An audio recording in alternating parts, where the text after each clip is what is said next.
আরও একটা দিন শুরু করলাম আমার নিজের বাড়ি থেকে। তো চলো ভিডিওটা প্রথম থেকে শুরু করা যাক। হ্যালো এভরিওয়ান, কেমন আছো তোমরা সকলে? আশা করছি সকলেই ভীষণ ভালো আছো, সুস্থ আছো। আর আমরাও কিন্তু বেশ ভালো আছি। আজকে সকালটা শুরু করলাম আমার সোনার মিষ্টি হাসি দিয়ে। আমার পাপাটা কিন্তু মামার বাড়িতে এসে ভীষণ এনজয় করছে। দেখো, ঘুম থেকে উঠেই বড় দিদুনের ঘরে চলে গেছে। এখানে বড় দিদিনের সাথে একটু খেলা করছিল, আর আমারও না একটু শীত শীত করছিল ঘুম থেকে ওঠার পর। সেই জন্য একটু রোদে গিয়ে দাঁড়িয়েছিলাম, রোদটা কিন্তু বেশ ভালো লাগছিল। এরপর চলে এলাম কোলগেট আর ব্রাশ নিতে। ভাবলাম যে রোদের মধ্যে দাঁড়িয়ে ব্রাশ নিই, বেশ শীতের একটা আমেজ আসছিল রোদে দাঁড়ালে, আর আমার প্রচণ্ড শীত করছিল, জানি না কেন।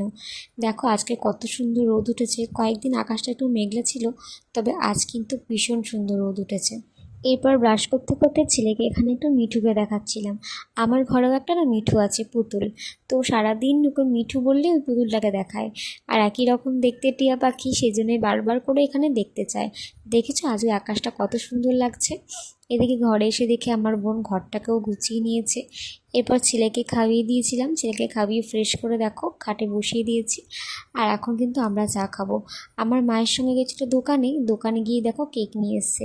যদিও ওকে মানে বাইরের এসব জিনিসপত্র একটু কমই দিই, তাও বাচ্চা মানুষ তো হাতে করে নিয়ে আসে।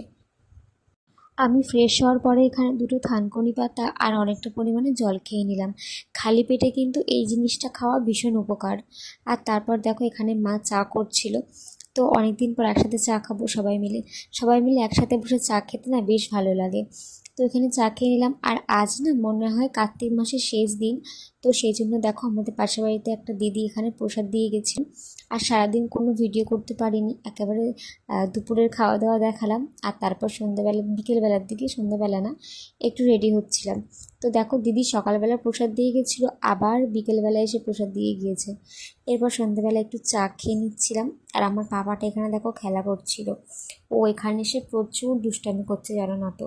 একদম ঘরে থাকতে চাইছে না, সেই জন্য আমার বোন নিয়ে গেছিলো বড় মাদের ঘরে। আর এখানে দেখো কি দুষ্টামি করছে। চেয়ারটাকে গাড়ি বানিয়েছে, গাড়ি বানিয়ে ঠেলে ঠেলে নিয়ে যাচ্ছে।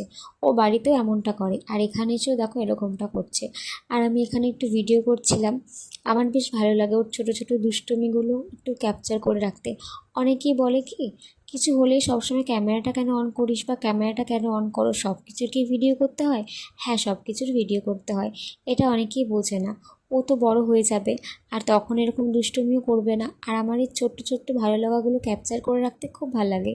ও যখন বড় হয়ে যাবে তখন এগুলোকে দেখবো আর স্মৃতি হয়ে রয়ে যাবে। আসলে কি বলতো, আমি এই ভালো ভালো মুহূর্তগুলো না একদম মিস করতে চাই না। আসলে কাল চলে যাব বাড়িতে, সেই জন্য সবাই ওকে জিজ্ঞেস করছিল বাড়ি যাবা না তো। আর ও দেখো মাথা নাড়িয়ে নাড়িয়ে না বলছে, যতবার জিজ্ঞেস করছে বাড়ি যাবা না তো, ততবারই না বলছে।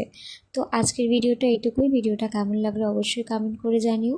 আর যদি ভালো লাগে তাহলে আমার চ্যানেলটিকে সাবস্ক্রাইব করে দিও। দেখা হবে নতুন একটা ভিডিওতে। ভালো থেকো সবাই, টাটা।